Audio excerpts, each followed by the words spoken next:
This is The Joe Gaither Show on BamaCentral.com.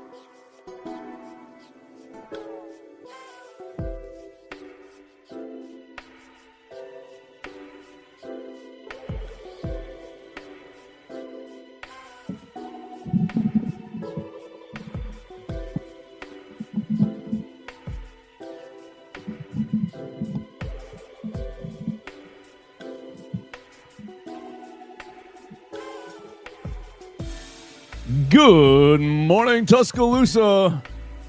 Yes, the sun did come up here. Good morning, Tuscaloosa. This is the Joe Gaither Show. How we doing today? Welcome in. You're watching us on Spotify, your little podcast, Apple Podcast, Amazon. You're listening to us on the BamaCentral YouTube channel, Facebook, Twitter, YouTube, everywhere you find the Joe Gaither Show, at Joe Gaither 6, at BamaCentral. Welcome in. It's Thursday. Oh, let's lick our wounds together. The Crimson Tide taking a huge loss. Well, it wasn't that big of a loss. You lost by 5. But it felt like a real royal butt kicking. And so Alabama taking it on the chin last night to the Florida Gators. And we are live in the Derry Daniel State Farm Studios talking about that today. You guys can jump in and join us at Joe Gaither 6 on the comments section if you want to.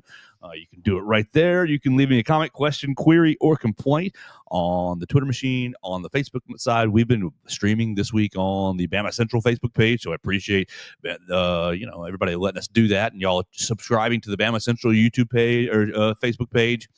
I made my own Facebook page this week as well. Y'all are subscribing to that also. So you guys are great. Y'all are awesome. Y'all are my favorite. I mean, I see the numbers. You guys are listening. We love you so much. What are we going to do today? We're in the Derry Daniel State Farm Studios live off of McFarland Boulevard. Yes, I am alive. I did not make terrible choices after the game based on the play of 20-year-olds. So I am alive. We're in the Derek Daniel State Farm Studios. You can call Derek if you're having any issues at 205-758-3391.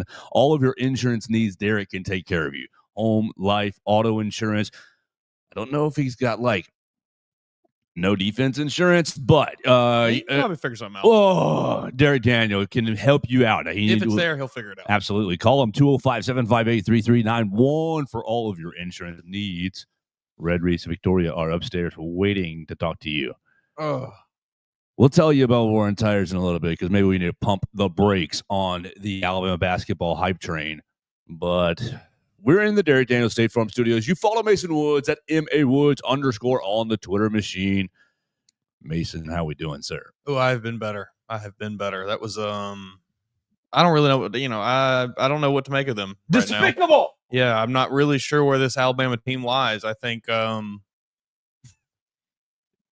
not having Darian Reed out there is critical to this team's success, whether or not he is playing. And I thought they could get by. I thought they were kind of doing okay, skirting by without him. Just get to the tournament, it'll be fine. And still, obviously, there we go. I've heard that one. You got it. But still, obviously, you're going to be a top. You're going to be a high seed in this tournament. You're still going to be fine. Probably going to perform, I would imagine, decent at least at the SEC tournament as well. So it's all still in front of you. You still have time for Darian to get back into the lineup, but I don't feel good about what happens if he does not make the return. Oh, you know what? I found this button. I like that one. This was me walking to back to the parking deck. You! I can't believe. Made the long, sad walk to the refrigerator and saw about 18 Michelob Ultras sitting on the top shelf there, and said, "We'll tear into a couple right now, and then we'll turn our brain off and play some video games." Just horrific! It was so bad. I was so angry about it. Really get to watch the first half super close. I was kind of in and out making dinner. You didn't miss anything. That's what it seemed like. I watched the full kind of extended highlights this morning where they give you the 30-minute video or whatever, right. And nothing really notable happened in that. And then you get to the second half, and I mean, it's just Alex Condon. Can anyone stop anybody in there? Cliff, what are we doing, buddy? You're about the same size as this guy. Do you have any bit of wherewithal about where you're standing on the court at any given moment? It was just Florida did whatever they wanted to do on the inside. They just dominated. Got every second chance bucket they could. I think at one point there was like, I don't remember. It was probably 6 minutes in the game or something. Florida had like 20 second chance points to Alabama's 8. You finished 19-10 on 16 offensive rebounds. Like you said it, they did anything they wanted on offense the entire night. It was his name's Todd Golden, right? Yeah. Not Mike. I always go Todd or Mike. It's Todd Golden. Just would Todd Golden still be there if Florida was not this good? Right. His little issue we all swept under the rug in what September was that? Something roughly like that. November. Okay. So and look, okay, I don't want to get into that, but it was basically just playing on easy mode. I'm punching this button as a coach. I'm punching that button. Look, when I play my little sports video games, when I find something that works, you know what you do? You just do it again, and you do it again, and you do it again, and you do it again, and you do it again, until the other person says, you know what, I think I'm going to do something about that. And I do think that Alabama tried to do something about it. I think you've got a couple of issues. You hit one big one. Darian Reed's unavailability. Inavailability is probably your biggest one because of what it's doing to the rest of the roster as far as a minutes perspective and as far as his versatility. I'm not so sure that he stays with Alex Condon a little bit more. I'm not so sure that he guards Aberdeen a little bit more. I think that sure. I think that his defensive presence is really, really, really missing on this, and specifically the athleticism. I think it's the ability to guard 1 through 4, maybe even 5 on a good night. Exactly, and it's the bounce in the rebound is up. My hands can go higher than yours because my lift is. I mean, nothing on like you're missing the athleticism. Yeah. You got just smoked on the inside. Absolutely smoked. And the other factor, so I was thinking 2 factors, Darian Reed's injury, and I think that Grant Nelson is not healthy. It certainly seems like there's something off. And that's really all I can say because, I tried to look. I don't really know if he's like. Is he favoring one side or anything like that? I couldn't really tell if he was limping at all or anything, but something is not right with him. And it's been this way for 4 games now? Yeah. I think it's wear and tear. I think just it's tired. A bit. Beat down a little bit. I mean, he's certainly being asked to do a lot more without Darian out there. So do you just take all next week off and say, hey, we're going to show up to Nashville last minute, and we don't care if we win or lose, and we're going to get another week off before the NCAA tournament? I don't hate that plan. I really don't. I know that no one would like that plan. Many fans would be like, hey, you play to win the game. But hey, folks, we're playing to win a title. We're not playing to win an SEC championship. Right. You're. We got bigger fish to fry. Right. I'm starting to look at this and say, what can we what can we salvage? If we can only salvage one, we're pushing all the chips in for the NCAA tournament. I would have no problem with that. So we've got a lot of voicemails. We're going to make the voicemails a big part of today's show. You guys called us at 205-462-7340, extension 800. And so we'll get right into it. We'll take them one by one. Here we go. Good morning, Joe. Horrible performance last night. I just don't understand Grant Nelson. I said last week he's a clumsy klutz. He's even bigger clumsy klutz. He dribbles down court, falls down. He can't guard a ghost. He let the white boy from Australia shoot all over him. It's time to bench him and play somebody else because Grant just ain't got it. It's horrible. His team's lost 4 out of the last 6. It's not looking good. I hate to see what Auburn's going to do to us Saturday because they lost the other night at A&M, so they're going to be fired up. Great show. Keep up the good work. Thank you. That's Robert from Brookwood joining us. We'll take him. Yeah, great call. A+. All right, he goes, time to bench Grant Nelson. And I would say yes, but who do you throw in there?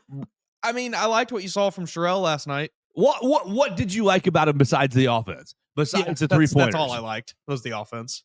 But hey, it's more than Grant's giving you. Okay, fair. I'll take that. Fair. Grant passed up 2 3-pointers last night in trying to drive and drive down to the drive straight to the floor. Right, exactly. I'm going to drive to the post and fumble out and there's 8 bodies and now everybody has their hands on the basketball. Do you think that teams have, because we've seen the discourse a little bit that Grant Nelson's bag maybe isn't that deep for his moves. No, it's a lot of I'm going to just dribble. I'm bigger than you. I'm going to kind of force my way inside. Do you think the teams have keyed in on that a little bit and are defending him differently now, or is it more just there's more to this injury thing than maybe we think, or more to this he's nicked up a bit? I don't know if it's if it's fully an injury, but I will definitely go on a limb and say it's a confidence issue. Yeah. Last year Grant was, I'm open on the 3-point line. I'm shooting it. Make or miss, I'm shooting it. It took a year, but he was shooting it. Right. And now something has happened to where he's lost confidence in that shot. Or I don't know if it's hey, buddy, you, pull out of class for 5 days and just shoot. I have no idea. And don't do that. Don't do that. No. But we don't. We didn't come here to play school. That's right. To me, it looks like his shot has completely evaporated, and that is what is I don't believe you when I'm closing out on you. I'm closing out on you, and you're not going to get take that shot if you want to. I just don't believe him when he's on the 3-point line lately. Do you have anything to defute me? I'm just wondering if it maybe is due to the kind of surge of Chris Youngblood, Aiden Holloway being more consistent 3-point options, that he feels like, okay, I don't need to be the guy jacking up these threes when those guys can do it better than me. So that's getting in his head also. But again, I need you to stretch the floor, Grant. Yes. I need you to make one a game. Like Aiden did last night. Okay, so I got my game logs right here. 3-pointer. He was 0 for 1 last night. 0 for 2. 0 for 1. 0 for 1. 0 for 0. 0 for 1. My man's hasn't made a 3-point shot since at Texas. 1 for 2. That is February 11. February 11 at Texas. Then go back. We're 0 of 1 against Arkansas. 1 of 3 against Georgia. 1 of 5 against Mississippi State. 1 of 1 against LSU. Okay, we're in there. But look at this. 0 of 0 against Vanderbilt. That was whatever. 2 of 7 against Kentucky. So what's happened? You took 7 shots. You took those 0 of 4 against Texas A&M. 0 of 0 against Ole Miss. 0 of 2 against South Carolina. My man's this year, we'll just speed it all up. 18 of 73, 24% from the 3-point line this season. But specifically the last month and change, you have gone from I am not even going to 2 of 7. I don't love it. Dude, you're 4 of 9 against Illinois. Is this all back to this offseason wrist thing that he didn't he have some kind of maybe open the season with the kind of wrist wrap a little bit. I just don't know if this has been an issue that's kind of been prevalent all year, and he tweaked it somehow in the one of the last 3, 4, 5, 6 games. Maybe. I mean, it's just because it's something. I don't know. I refuse to believe that a player that we have seen play as well as Grant Nelson has just fell off a cliff all of a sudden right now. There's something affecting him. Now, it probably is a multitude of things, probably confidence, probably maybe some kind of injury as well. I just don't know. It's not just simply he's bad now. Right. It's been over a month since the fella's taken 3 3-point shots in a game. And I'm not sitting there saying that he's Larry Bird and he should be shooting every kind of shot, but I need you to keep sprinkling it in. If you go 1 for 3, buddy, I'm thrilled. You are serving doing your job, right? Because you got to keep. Right now, nobody respects you. What big man is pulling out the other big man from the lane? It ended up okay. The numbers from the rim, it was 17 of 33, but for one time, it was I'm counting it. It was awful at one time. It was 6 of 16, I think is what I wrote down at one time. And it's if you make just one more layup, and the issue is the spacing. Mm-hmm. I have a lot of, I like Grant. I just, and maybe this is my crimson colored glasses, I'm choosing to believe, an injury's got him. Okay. If he's injured and if he's just gutting it out because you look down the bench and say, hey, Grant, if you go on the bench, what happens next? We're all in on Aiden Sherrill. And good load offense, but dude, No zero defense. rebounds. Yeah. Not even getting to the defense. Yeah, he's not. Not even getting to the defense. You're 0 rebounds in how many minutes? 10 minutes. You are 6'11", and you get 0 rebounds in a game where they were there to be had for anyone. They were there to be had for everybody. There's 85 rebounds in the game. You played 10 minutes. You got 0. It's not great. It's less than ideal. Like, everybody look, walked we turned away. that 10 points into 15 in that 10 minutes. Maybe we can talk. No. You have to keep playing Grant, I guess. Yeah, exactly. I'm sorry. Like, Robert, the feeling is fair. The feeling warranted to have that opinion. But like, the options at this point are what? Yeah, I mean, you have to keep Grant. You've. But I got whatever you got to do. To 3 guards and throw Jaren at the 4, I guess. I don't. But then, we're playing small ball out there, and we've seen that not go extremely well for Alabama this season. We'll just see. We'll keep going. I think that Auburn's going to be tough. Whatever you do, like, I'm going to advise not even to care about the. At this point, I think that you need to kind of just, we got this far, crumple it up in the trash. Let's all go into the bunker and get ready for the NCAA tournament. If you lose to Auburn, you lose in the NCAA tournament. Yeah, you're gonna have some bad vibes on social media for a day or two.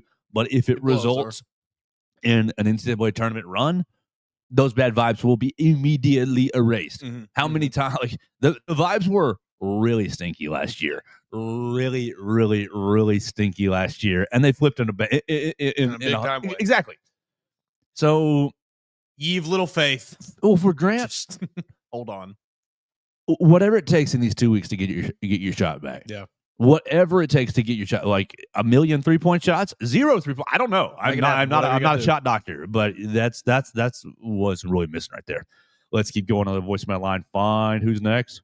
Hi, it's your boy Kenny Chestnuts calling again for the second time. Love the show. Love what you guys are doing. I'm just calling because I'm frustrated. We seem to be pivoting away from football and trying to be a basketball school now, but that's never going to happen with Nate Oates and his inability to shoot the mid-range shot. Yes, I get on Excel, on spreadsheets, it makes more sense, but basketball is not played on a spreadsheet. It is played in the paint. You need hard, physical in the paint. members of the team just beating their opponents, and we cannot shoot the mid-range shot, and we're never going to win. Right now, it's a horrible time in Alabama. We are not a football school. We are not a basketball school, and it starts at the top. Fire the athletic director. That's where we need to go and tell Nate Oates, embrace the mid-range, or you need to get gone. That's it. Thank you. Love the show. Mr. Chestnut, you told on yourself a little bit there. Basketball is played in the paint, which is exactly where Nate Oates tries to play the game. But they got whooped last night in the paint. Sure. That's not Nate Oates' fault. That's Cliff and Grant's fault. The game plan is to get into the paint. We have been through this. We have beat this horse to death. You said it yourself, Mr. Kenny Chestnut. The basketball is played in the paint. That is Nate Oates' number one option on every possession is to get the ball into the paint and put a layup or a dunk in. If that does not work, you will likely be fouled on that layup or dunk attempt, and you will get to the free throw line. Mm-hmm. And if that does not work, your third and final option will be the most efficient of the remaining shots on the court, the 3-point shot. I did not even think about the free throws. 17 of 25. That was pitiful. Like, button your buttons. Really amazing. Did love seeing Cliff go like 5 for 5 in that stretch toward the ends. He's your best free throw shooter. Yeah, that was sweet. But like, guys, what are we doing? Is this just late season? Nobody's lack of attention to detail. It's just everybody coasting. Gas is gone. Yeah. It just looks like nobody has any legs. And that's what Nate said. He said, "I don't know." After the game, I don't know. Florida, they look like they had more pop. He kept using pop. Mm-hmm. They look like I don't know why we didn't have enough pop. But you're the coach. I don't know either. You don't let us come to practice, so I can't get. I don't. You're with them every day. Yeah, exactly. was there a new video game that came out? I have no idea. Is there are the fellas staying up late doing something? They're are watching they, the Oscars this weekend. Are they TikToking? Like, I have no idea. Like, what are the kids doing? Staying up late? Are we not eating right? Like, there's got to be. Ramadan started. Maybe that's why Modi's a little tired. You know? Well, you get a little break there, buddy. Modi, you can have a little bit of a pass. Although, honestly, you played I saw you play pretty damn hard. Oh, well, maybe it was just one stretch I saw. He had one real nice stretch where he made, I think he got a rebound and then a nice assist or something. But overall, probably not great. Yes. 0-4, 1 point, 4 rebounds, 1 offensive board, two assists, and a steal. Yeah, I think that was a stretch. I think it was a steal, and then he got an assist down the other end. But regardless, tough performance for, everybody. I don't think anybody really had an overly impressive game. Yeah, in the first half, in quick succession, defensive rebound, assist. Another 30 bomb from Mark Sears. I didn't even realize he had 30. Yeah, late. Pushing. He had 21, and you got to give guys credit. You have to, because they were down 11-12 with 3 minutes left, and I'm sitting there writing Alabama loses, cha, and they did. The team, they tried to claw back. They almost made me I was like, do I need to rewrite this? So give them credit for that. They didn't quit. Coach Oates definitely in the post-game press conference talked about how last year's team, he thought, quit from time to time. He said this year's team doesn't really do that. I think that the gas is just kind of the pop wasn't quite there. He said we're gonna have to get it back for Saturday. That only 6 turnovers. Can we skip? Right. Love that. I don't think it was a we don't care issue. Yeah. I think it's a ragged dog. How many times? Let's get to the damn end of the season. Right. How many times walking with Rusty, I'm running with Abby, and she's looking at me like I'm trying to give you what I got. Rusty gets to like the end of the driveway. He's like, I'm done.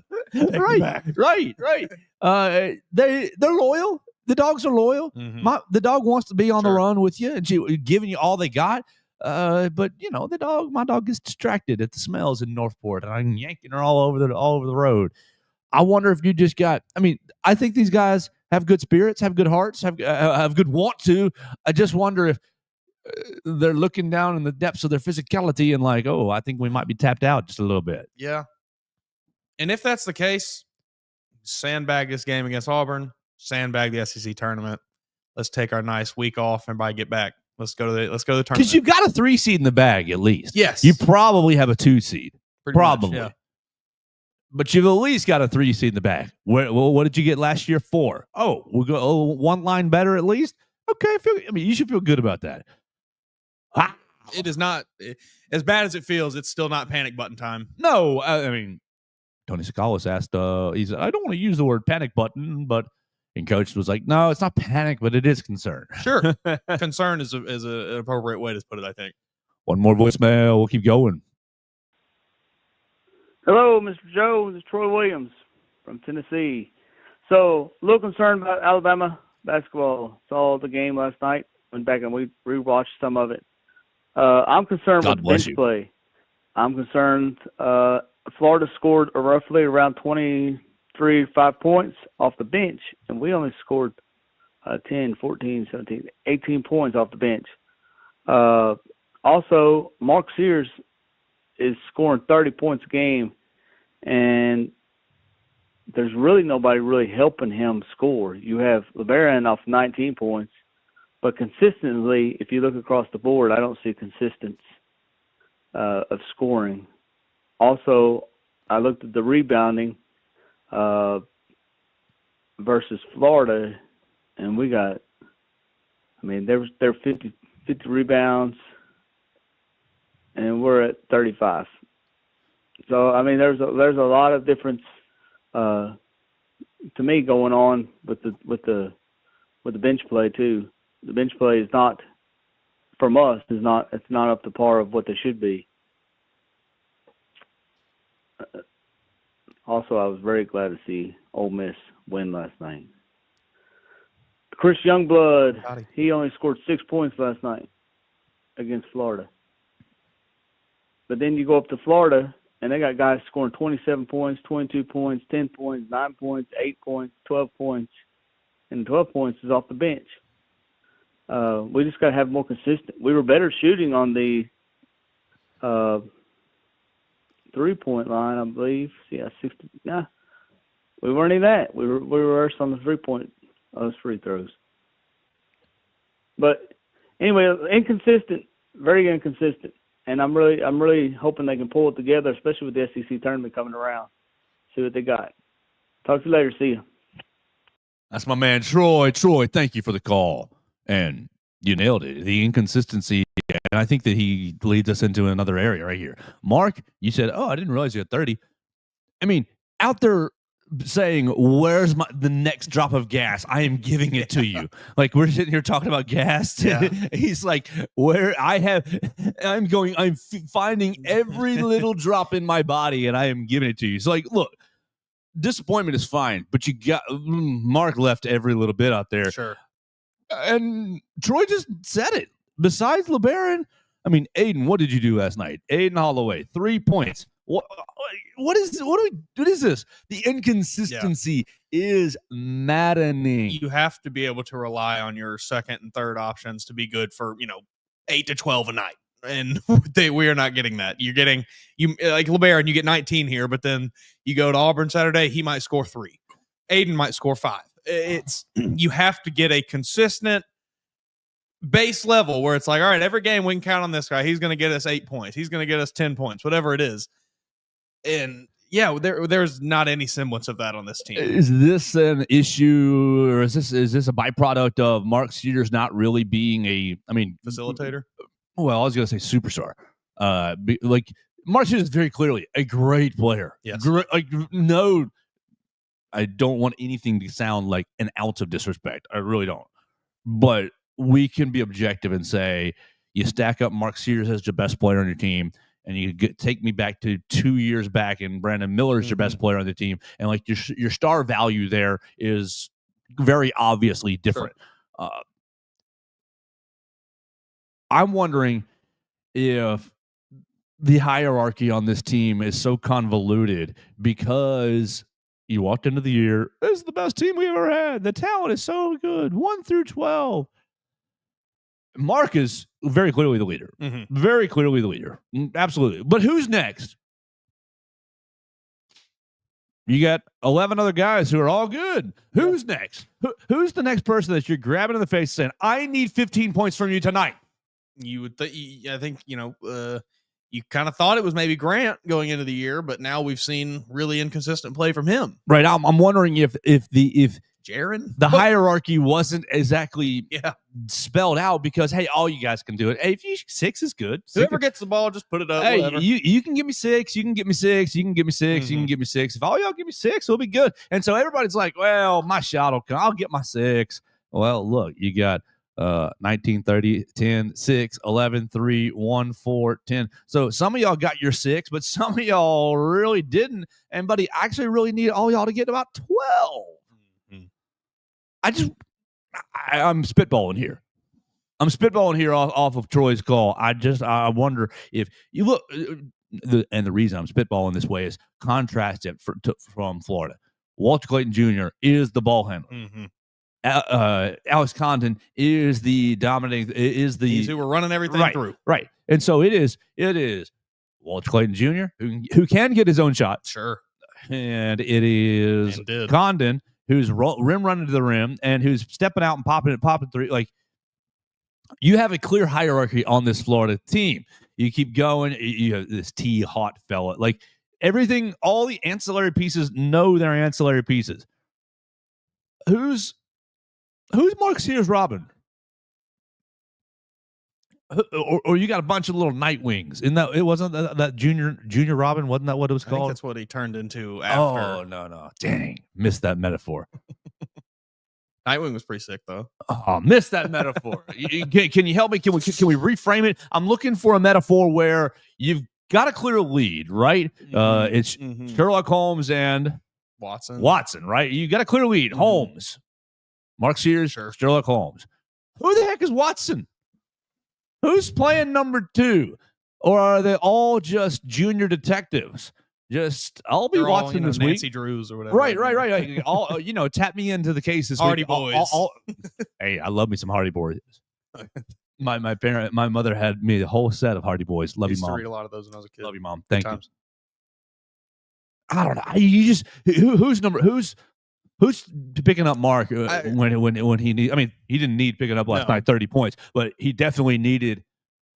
I mean, LeBaron gave you the 19. Great, we love you, LeBaron. But who's doing do that that again on Saturday? And I don't know. Yeah. Okay. I think you're onto something a little bit there with the lack of defining any bit of hierarchy, really. And maybe again, we don't go to practice. We're not. I'm being presumptuous. We're not there, so we don't know. But I think that could produce this sort of issue if that were the case. It would make sense. I'm not saying it is the case, but if that was it, this is maybe what that result would look like. We'll keep going on the voicemail line. Reminder, you can call the voicemail at 205-462-7340, extension 800. We've heard a couple of great calls already. Robert Brookwood, Kenny Chestnuts, and Troy Williams from Tennessee. We'll keep going on the voicemail line right here at the Derry Daniels studio. This Roy, Lake Gunnerville.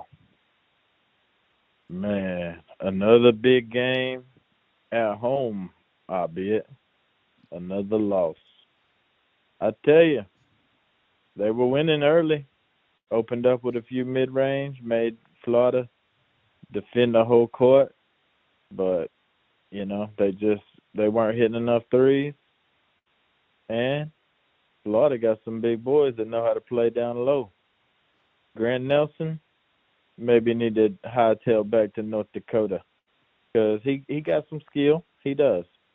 But he just ain't a dog down there. He ain't that guy down there. And if you want to make another Final Four, you need a dog down there. Florida, I see them as a tough out. I do not think that Alabama has no chance to make another Final Four. I think they do have a chance that they can get a favorable bracket, get away from some of these SEC teams, and go play some teams that ain't as battle-tested. But for now, I'm just not really seeing it. I'm not seeing the whole package. I'm not seeing the whole picture. As they say, Alabama lives and dies by the three. Let me tell you why they say that. They say that because when Alabama's hot from three and making it rain, you can't beat them because they're going to just outscore you. It don't matter if that defense is soft as toilet paper down low. They just going to shoot you out the gym. And last year in the Final Four run, they never really got cold. They play good basketball. Usually when the stakes are high, the shots start falling because the nerves act up.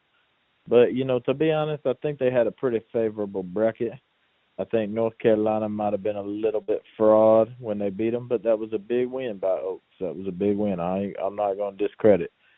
But as Theo said, if they're going to be on that level, they got to start to win these games. You got to start to be the king of the SEC. Then you can look beyond. You can look at the Houstons. You can look at the Dukes for this year. But for now, maybe it was just an all right season. Another failure all around. Maybe might be coming. Oh! I don't know. We need Nick Saban to get in there and talk to that locker room. Talk to him about being tough. Talk to him about defense.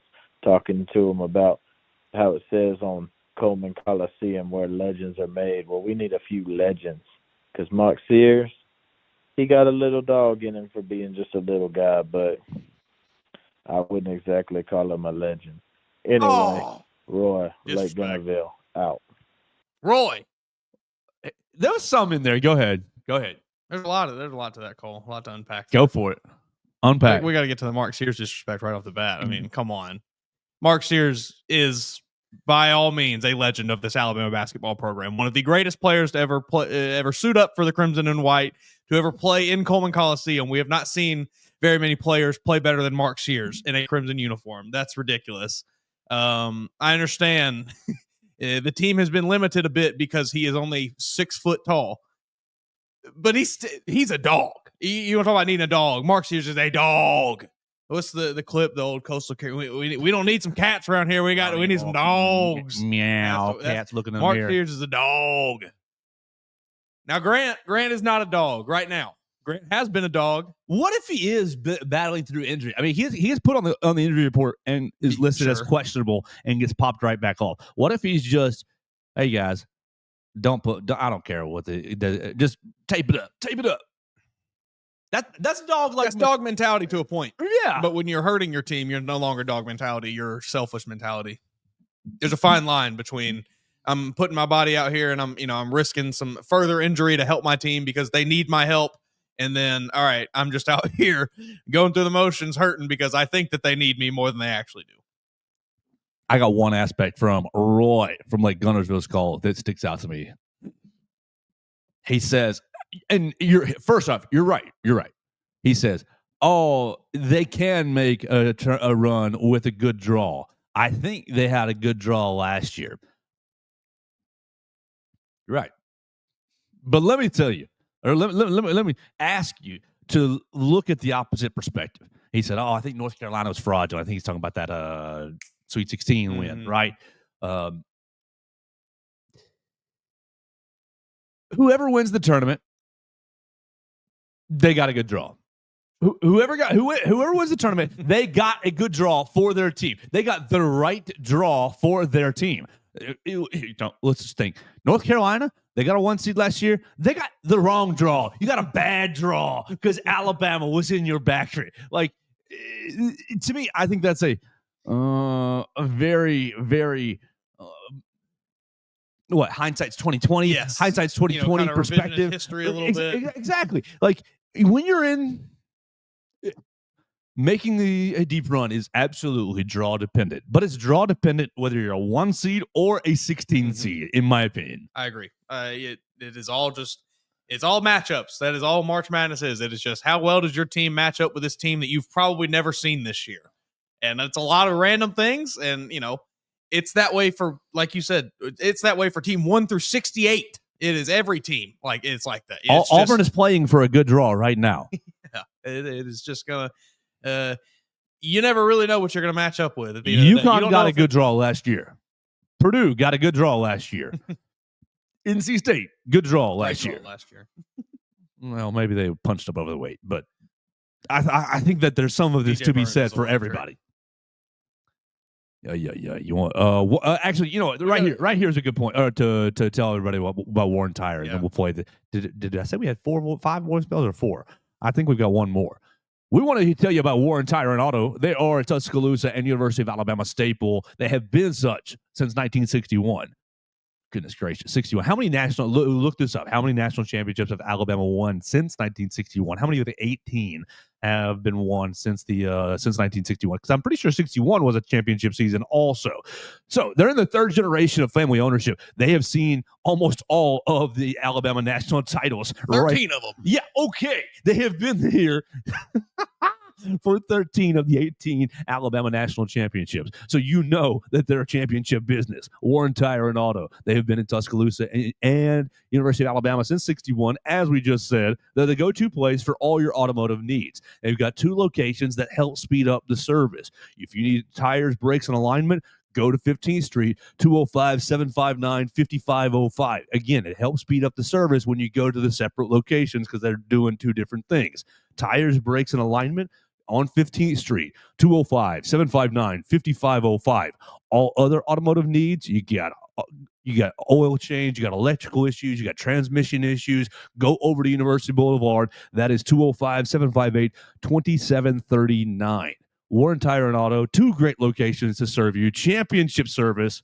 Have been here since 1961, and we're so proud that they are part of the Joe Gaither Show right here on BamaCentral. I know I said I wasn't going to react. No, go for it. Wasn't going to overreact to spring football clips. Go for it. I'm going to overreact to a spring football clip. Good, Daniel Hill. Because I'm going to make fun of you. Go ahead. A muscle hamster. This kid's going to be awesome.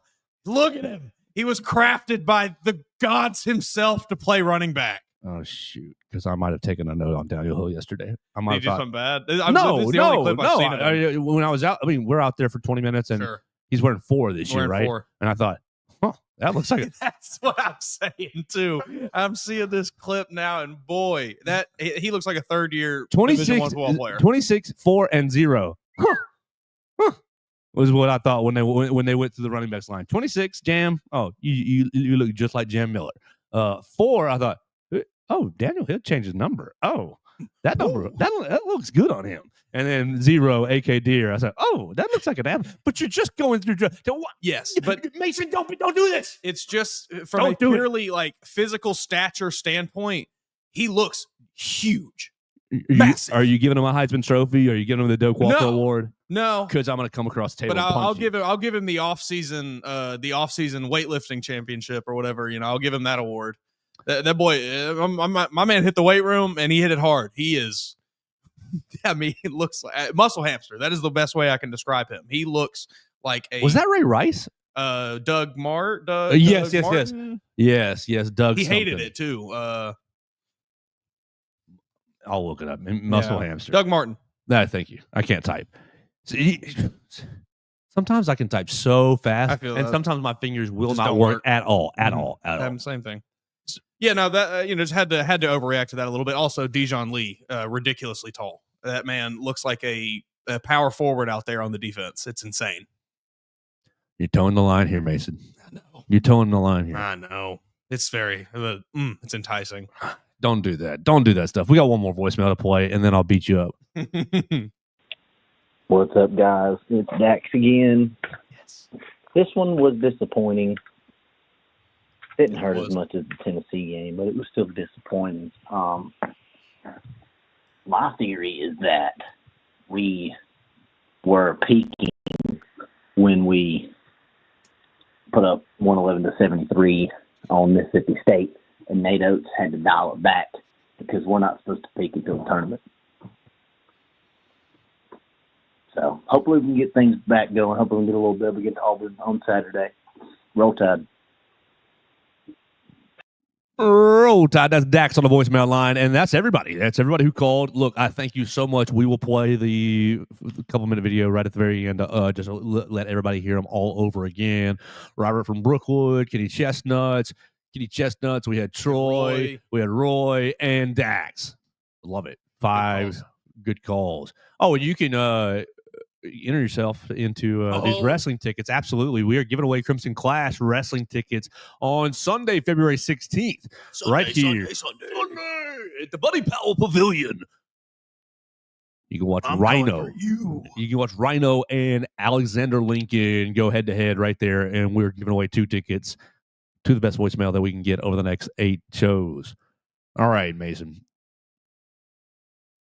That was all the spring football talk will do. Was it? No, I have a little bit more, but I need to tell you about Derek Daniel. We're live at the Derek Daniel State Farm Studios. You can call Derek 205-758-3391 for all of your insurance needs. Like a good neighbor, Derek Daniel and his crew is there.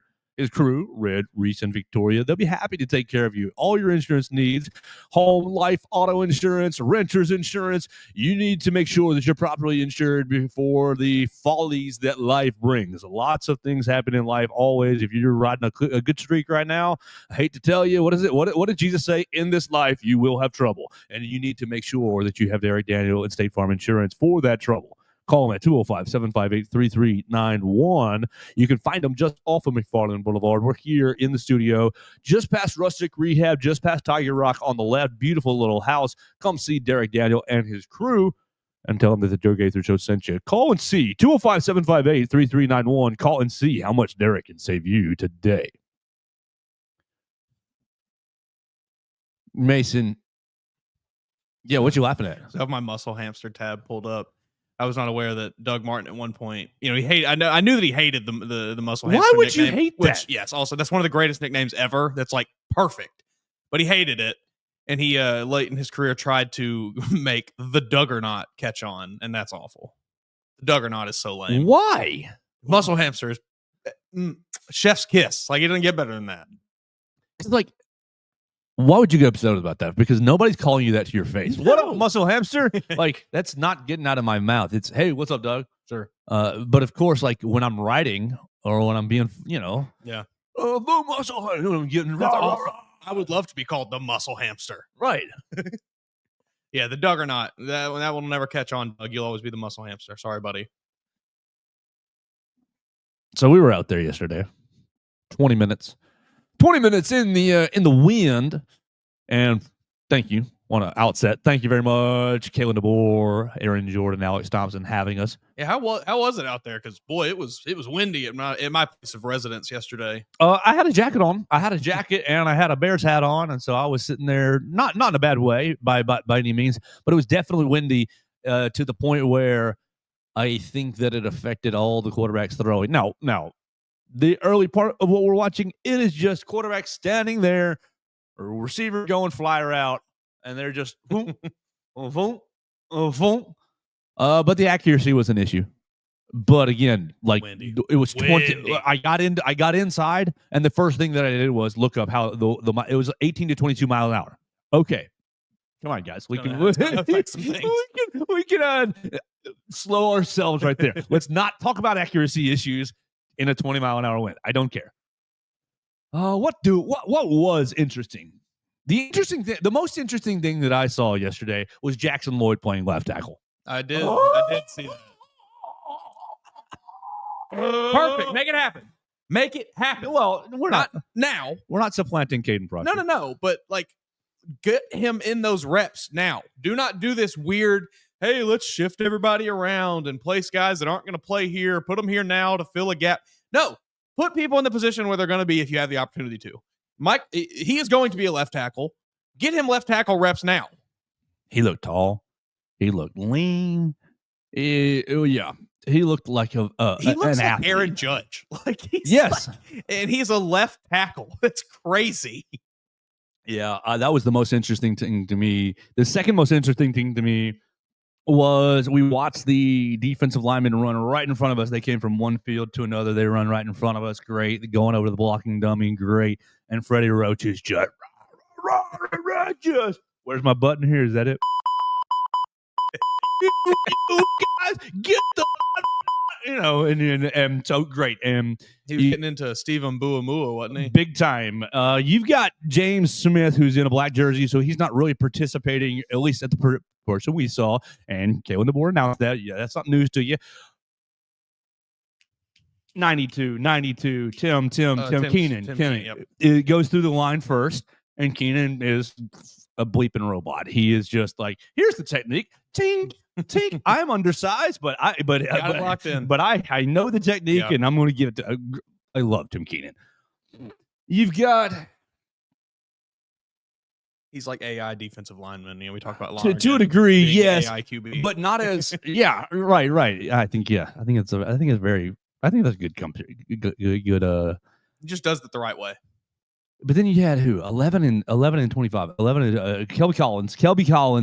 Kelby 17. No, 11 is Renard. You had Kelby Collins and Stephen Buamua going the next two. And the only thing that I took away, like you read it, you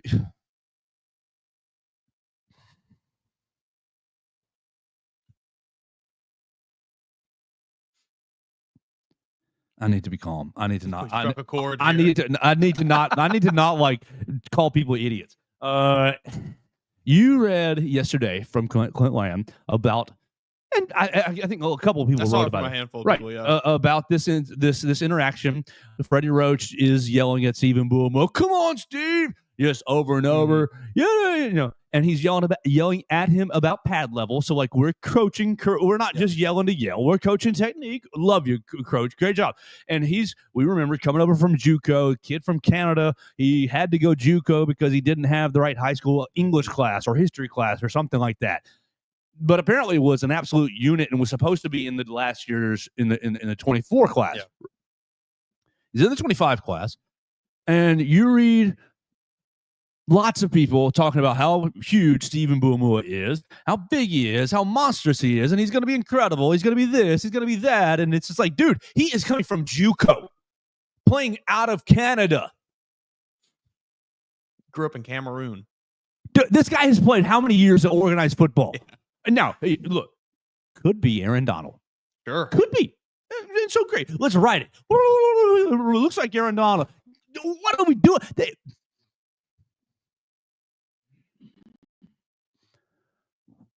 Can we let the kid be a kid for a second? Can we just sit there and say, man, he looks good? And that's it. Period. No expectations. No, he's going to be like this guy. You pushed it a little bit on 4 on Daniel Hill, but okay, big muscles, looks good. We can leave it at that. Does Daniel Hill know who to block and pass pro? No idea. Okay, but he sure looks good. Clint, you did this 2 days ago with Jordan Renaud when the photos came out. He's wearing 11 this year, and look, 11 looks sexy on any player in the world. Dude, it looks such a good number. Such a good number. Whew. Any player, get that 11 jersey. I didn't tell you to say that. That was my number in high school. Oh. That's always been my 11 favorite. is a great number. That's always been my favorite number. 11 is the greatest number in the world. It is a great I'm not great number one. Number. I'm double number one. I am partial to 11, and I love a 0. A 0, tough as nails. 11 makes me feel good when I see it. Oh yeah, baby. Favorite number I was rocked. I was 28 in Pop Warner. Oh, that's a good one. That's a really good one. That's a good one.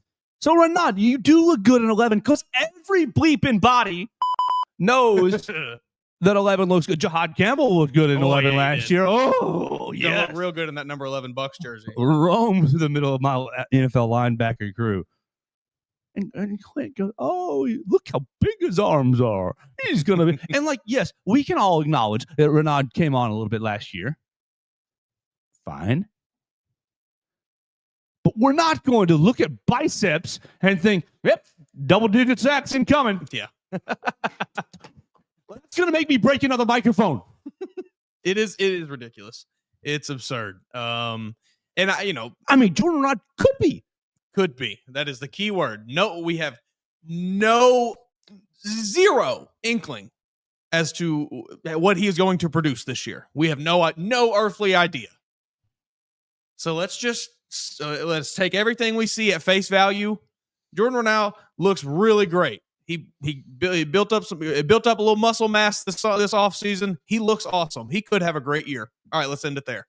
Stephen Boumua, he's a really big guy. Pretty high potential with how big he is. Let's end it there.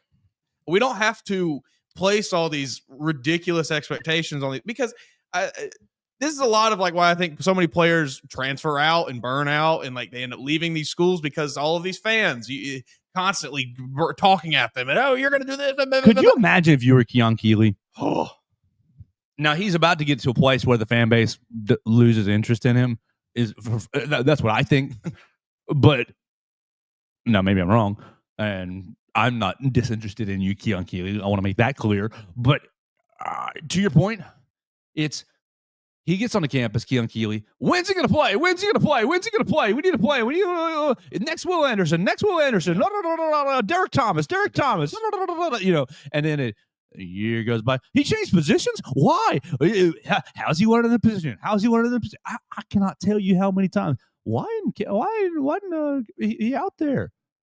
And it's just like, buddy, like, I'm not at practice. I don't know. It takes these guys some time. Yeah. I think Keon Keeley might be a player eventually one day, sure. But like, not everyone is going to be Will Anderson. Not everyone, or whoever. Insert whatever great player at X position you're thinking of. That guy was probably one of a kind. I like to think that I'm dramatic enough for this job, but sometimes I don't know if I am because I'm not going to sit there and tell you that Ty Simpson won the job yesterday, but I will tell you that Ty Simpson was very clearly leading the quarterback through the 20 minutes that we saw. Austin Mack was letting it happen. Well, actually, maybe because in throwing the throwing portions that we got to see early warmups, right? Sure. You got Simpson and Russell standing parallel to one another, throwing away from us. Well, opposite, down the field, throwing back to us, was Austin Mack by himself. So it's presumed 1 and 3, and in one group, and 3 and 2 in the other group going back. Presumed, maybe, but like you're at least. It was very clearly 1, 2, 3 in the drill orders. They were taking handoffs, passing them off, that sort of thing. What did you think of Ryan Grubb? What he had to say yesterday about the quarterbacks? I mean, he didn't give much. I had a lot to say about Keelan, though. I think that people,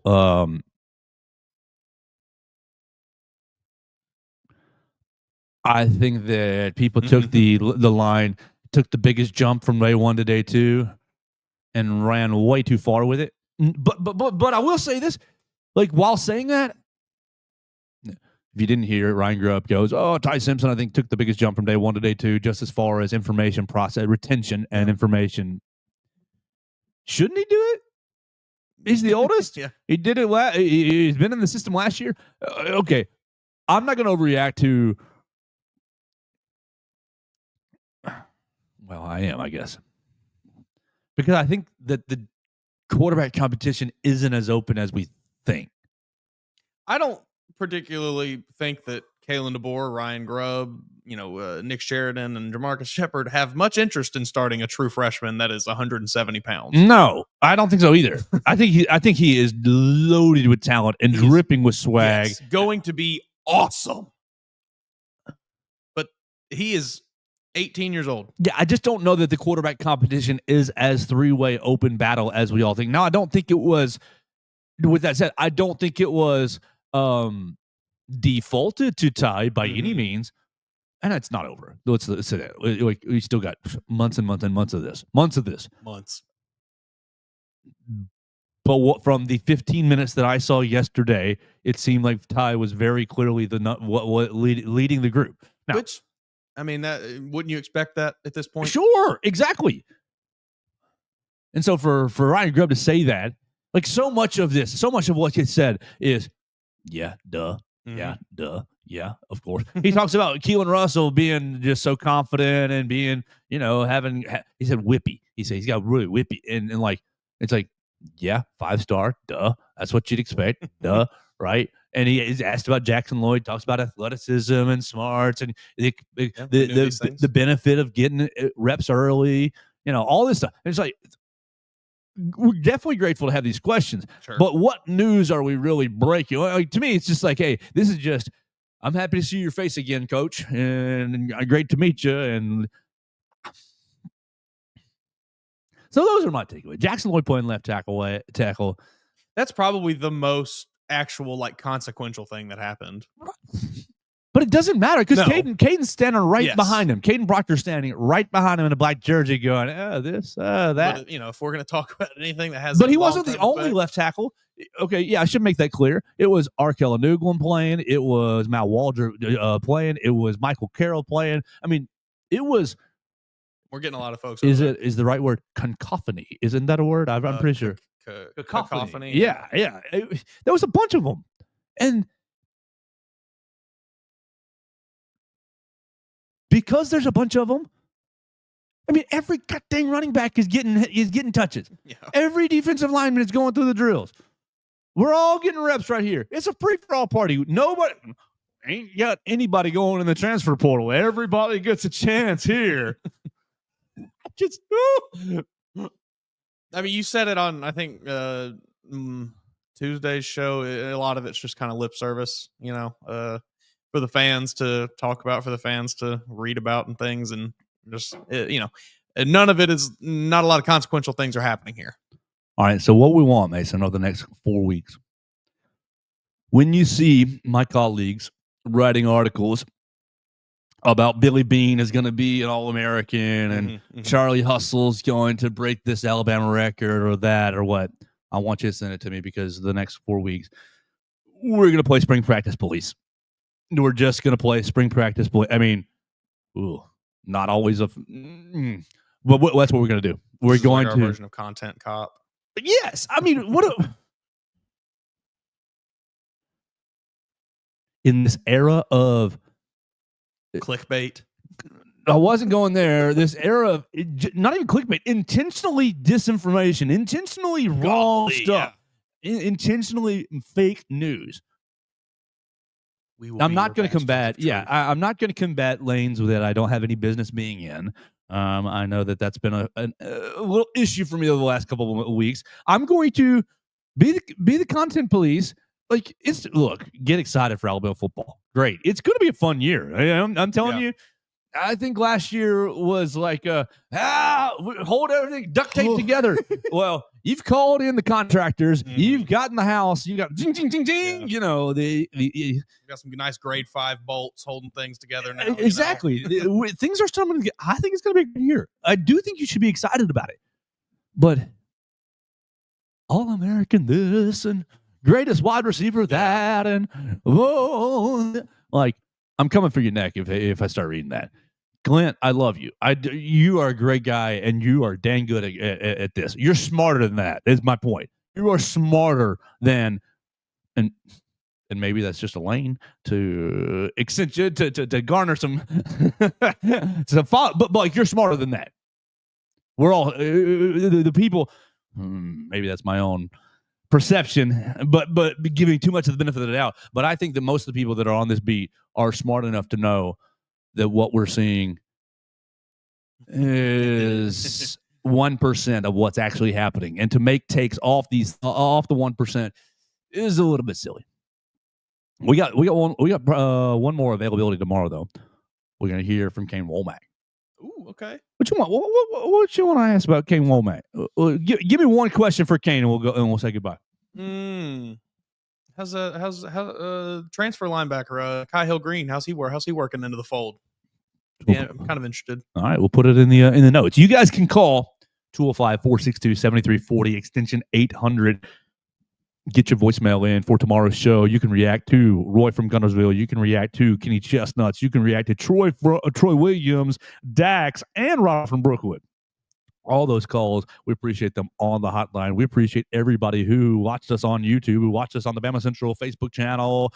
You watched us on my own social media machines, Joe Gaither 6 on Twitter and on YouTube. You listen to us on Apple Podcasts, Spotify, Amazon. You subscribe to us right there and made me very, very happy to do so. And we'll get out of here for the day, leaving you with our voicemails one more time. Good morning, Joe. Horrible performance last night. I just don't understand Grant Nelson. I said last week he's a clumsy klutz. He's even bigger clumsy klutz. He dribbles down court, falls down. He can't guard a ghost. He let the white boy from Australia shoot all over him. It's time to bench him and play somebody else because Grant just ain't got it. It's horrible. His team's lost 4 out of the last 6. It's not looking good. I hate to see what Auburn's going to do to us Saturday because they lost the other night at A&M, so they're going to be fired up. Great show. Keep up the good work. Thank you. Hi, it's your boy Kenny Chestnuts calling again for the second time. Love the show. Love what you guys are doing. I'm just calling because I'm frustrated. We seem to be pivoting away from football and trying to be a basketball school now, but that's never going to happen with Nate Oates and his inability to shoot the mid-range shot. Yes, I get on Excel, on spreadsheets, it makes more sense. But basketball is not played on a spreadsheet. It is played in the paint. You need hard, physical members of the team just beating their opponents, and we cannot shoot the mid-range shot, and we're never going to win. Right now, it's a horrible time in Alabama. We are not a football school. We are not a basketball school, and it starts at the top. Fire the athletic director. That's where we need to go. And tell Nate Oates, embrace the mid-range, or you need to get gone. That's it. Thank you. Love the show. Hello, Mr. Joe. This is Troy Williams from Tennessee. So, a little concerned about Alabama basketball. Saw the game last night. Went back and we rewatched some of it. I'm concerned with the bench play. I'm concerned Florida scored roughly around 5 points off the bench, and we only scored 10, 14, 17, 18 points off the bench. Also, Mark Sears is scoring 30 points a game, and there's really nobody really helping him score. You have LeBaron off 19 points, but consistently, if you look across the board, I don't see consistency of scoring. Also, I looked at the rebounding versus Florida, and we got, they're 50 rebounds, and we're at 35. So, there's a lot of difference to me going on with the bench play too. The bench play is not, from us, it's not up to par of what they should be. Also, I was very glad to see Ole Miss win last night. Chris Youngblood, he only scored 6 points last night against Florida. But then you go up to Florida, and they got guys scoring 27 points, 22 points, 10 points, 9 points, 8 points, 12 points, and 12 points is off the bench. We just got to have more consistent. We were better shooting on the 3-point line, I believe. Yeah, 60. Nah, we weren't even that. We were worse on the 3-point free throws. But anyway, inconsistent, very inconsistent. And I'm really hoping they can pull it together, especially with the SEC tournament coming around. See what they got. Talk to you later. See you. This Roy, Lake Gunnerville. Man, another big game at home, albeit another loss. I tell you, they were winning early, opened up with a few mid-range, made Florida defend the whole court, but they weren't hitting enough threes, and Florida got some big boys that know how to play down low. Grant Nelson maybe need to hightail back to North Dakota because he got some skill. He does. But he just ain't a dog down there. He ain't that guy down there. And if you want to make another Final Four, you need a dog down there. Florida, I see them as a tough out. I do not think that Alabama has no chance to make another Final Four. I think they do have a chance that they can get a favorable bracket, get away from some of these SEC teams, and go play some teams that ain't as battle-tested.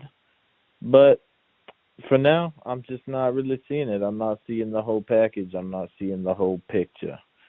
As they say, Alabama lives and dies by the three. Let me tell you why they say that. They say that because when Alabama's hot from three and making it rain, you can't beat them because they're going to just outscore you. It don't matter if that defense is soft as toilet paper down low. They just going to shoot you out the gym. And last year in the Final Four run, they never really got cold, you know. They play good basketball. Usually when the stakes are high, the shots start falling because the nerves act up. But, you know, to be honest, I think they had a pretty favorable bracket. I think North Carolina might have been a little bit fraud when they beat them, but that was a big win by Oaks. That was a big win. I'm not going to discredit. But as Theo said, if they're going to be on that level, they got to start to win these games. You got to start to be the king of the SEC. Then you can look beyond. You can look at the Houstons. You can look at the Dukes for this year. But for now, maybe it was just an all right season. Another failure all around. Maybe might be coming. I don't know. We need Nick Saban to get in there and talk to that locker room. Talk to them about being tough. Talk to them about defense. Talking to them about how it says on Coleman Coliseum where legends are made. Well, we need a few legends because Mark Sears, he got a little dog in him for being just a little guy, but I wouldn't exactly call him a legend. Anyway, Roy, Lake Gunnerville, out. What's up, guys? It's Dax again. This one was disappointing. Didn't hurt as much as the Tennessee game, but it was still disappointing. My theory is that we were peaking when we put up 111-73 on Mississippi State, and Nate Oates had to dial it back because we're not supposed to peak until the tournament. So hopefully we can get things back going. Hopefully we can get a little bit against Auburn on Saturday. Roll Tide.